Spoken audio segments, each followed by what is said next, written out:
amplified by two large speakers raised on poles, projects through the space with the axe accompanying him and improvising behind. Now, so that's the scene. Now imagine that you're there during this performance, and I'm going to ask you a question. What effect does the interaction between Alex and the axe have on you as an audience member? Between Alex and the axe, the saxophone. When you were watching that, what effect did it have on you? The saxophone and Alex performing on the road. It's another voice, right? So you kind of feel that he is really on the road with, you know, these background noises, and sometimes the background noises get more distinct. Maybe the radio's on. Yeah, maybe the radio's on, so we got another voice in the background interacting with Alex's voice as he's performing. What other effect does it have? I moved from one to the other. So you went back and forth trying to sort of hold both in your head at the same time, okay? As I listened to the words, I was trying to think of what next notes would come out. Kind of, I was trying to think of what it would sound like with what he was. So you start improvising with them, so you're sort of pulled into the scene at that moment. All right, those are great. What else? The jazz between the language and the music. This is very much sort of free-flowing, improvised. And I was thinking about improvisation and the sort of letting go that has to happen for that to occur. Yeah, the letting go. Now, what do you think he means by the letting go? When bodies come together, this space, this improvised space, this interaction among bodies that are laboring, they're at work. Alex pointed out earlier that he was sweating, that the saxophone player was sweating because they were working together. Now, what does he mean here by this letting go that has to take place when you improvise? Letting go of control, of certainty, knowing what you were doing. Letting go of control, certainty, knowing what you're doing. What is somebody over here said something? Narratives? What do you mean by that?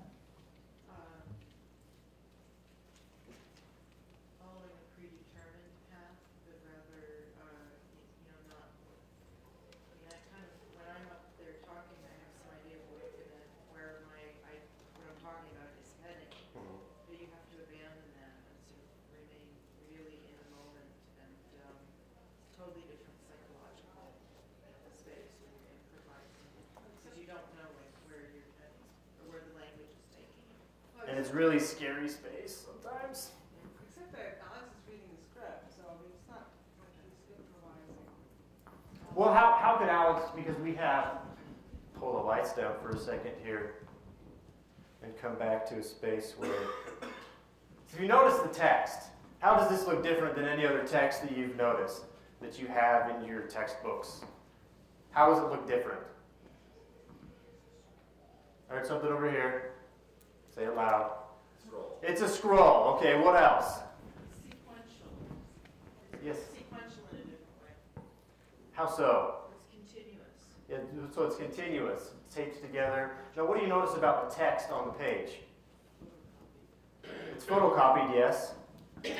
How?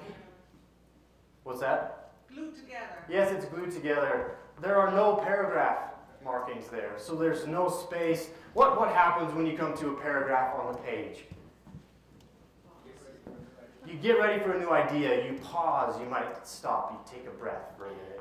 Now here, the breath is it's at the core of Alex's work, of everything that he does. So here we have just the text on the page and him needing to translate that with his breath against the breath that is coming from the improvised saxophone accompaniment. So they're riffing on each other as they're doing this. So yes, he's got sort of a predetermined text. He's following this road to the end. But how could he be seen as improvising this text as he's performing it? Well, the way you set it up, essentially you've removed a whole lot of punctuation. I can't see, does the text have like commas and periods too, or did you get rid of those? Are there commas and periods there, Alex? I never pay attention to commas and periods. Excellent. There you go. So you're improvising, the whole performance is almost an oral performance. Going back to the image of driving a car,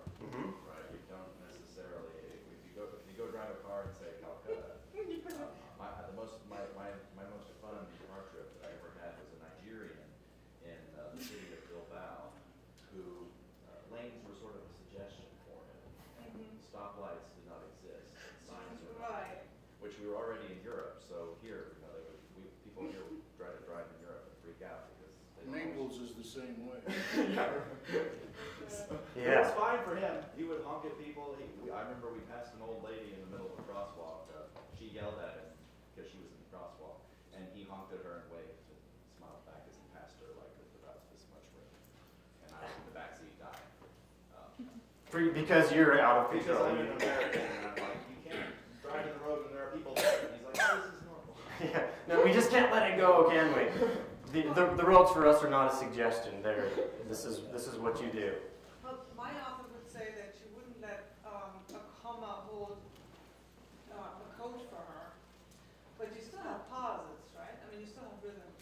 Yeah, and yes. There's a difference between the traffic lights that you might want to actually observe if you want to die on the road, but the traffic lights are institutional, whereas of course you've got the more organic pauses that you still have, where you have to breathe, for instance. Yes. And so here, the punctuation, as it were, the pauses are determined by breath. He takes in a breath, and then, like a saxophone, and then he lets the breath out, and as the breath is coming out, he sets his vocal apparatus to work, and he makes sound. So he's translating this into sounds, into phrases of sound that are bounded by inhaling, and then he exhales as he speaks, then inhales again, and then exhales when he's letting it after he's spoken.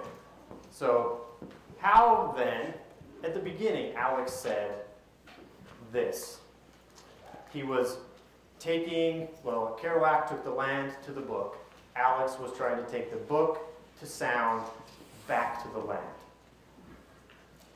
How could he be seen as taking the book, this road, back to the land? Apparently everybody's got to go to class. Yes, Scott? So there's a way that it becomes inarticulate when you set it up with two voices, raspy voices, at the same time. And he's not trying to make us understand every word or every sentence, and we can't, because what is going to do things at once. So you move from the word, the articulate, to the inarticulate, and he does it in others, or in other ways. Maybe moving to sound and moving to land are similar things, maybe out of words to the land. Yes. Yeah. I would say there's something about the rhythm, you know, the bumpy, bumpy, bumpy, you know, moving, there's smoothness, and then, yes, it's articulate, inarticulate. You know, the rhythm is akin to moving along the road, driving, being on a trip, on an adventure, journey. Yeah. Now, just for the last couple of minutes, I want to just bring this into conversation with another of Alex's performance from 2009, Salt Lake City, Utah, a climate change event that was held in Salt Lake City. I'm going to have to race ahead to it to get there. Now, this performance, to set this up, the MC announced Alex, and then Alex came forward, and instead of grabbing the microphone and standing there as any other poet would do, he laid down on the ground.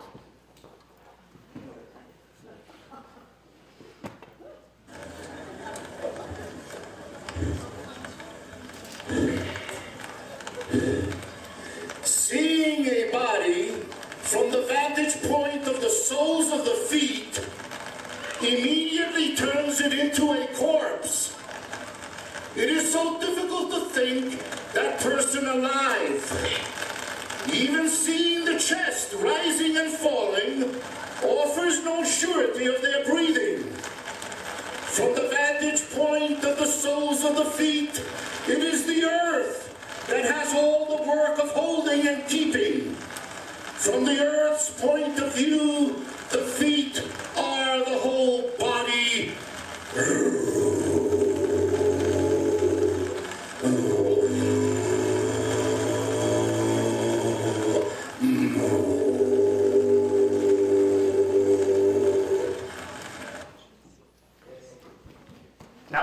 says that the surety of the, he speaks to the surety of the body's breathing. But I also take this as a speech act that's really concerned with breath because of the way that he begins with breath and the way he ends with his groans. And as I'm listening to it, I almost can't help myself but to sort of mimic the breathing. As I exhale, and he inhales, and exhale as he exhales. So I start to mimic that. Now he can also be seen coming into conversation with the land, not just by the fact that he's laying down on, literally leaving his imprint, because when he stands up, it had started to rain when he stands up. The imprint is left there. But I also hear his groans coming into conversation with elephant vocalizations,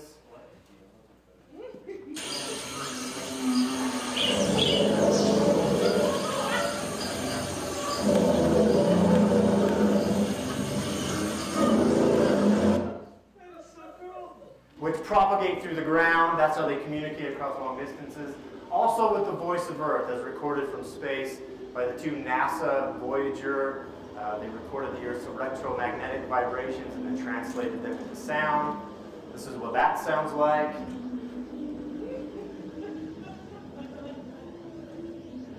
And also, not just with the Earth's extraterrestrial voice, but with a hum that seems to play in the background of our lives in a lot of places. This is, they call it the Taos hum. They recorded this. The people just hear this all the time. They try to go to bed at night and they hear a constant hum in the background of their lives. So again, the voice of Earth being translated in that performance, the Seeing a Body performance, translated, Alex becomes a medium for the Earth's voice.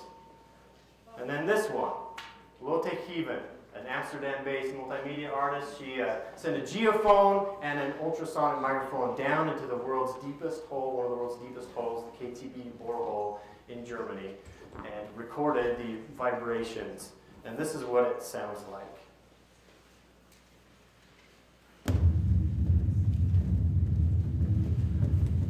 So this rumbling,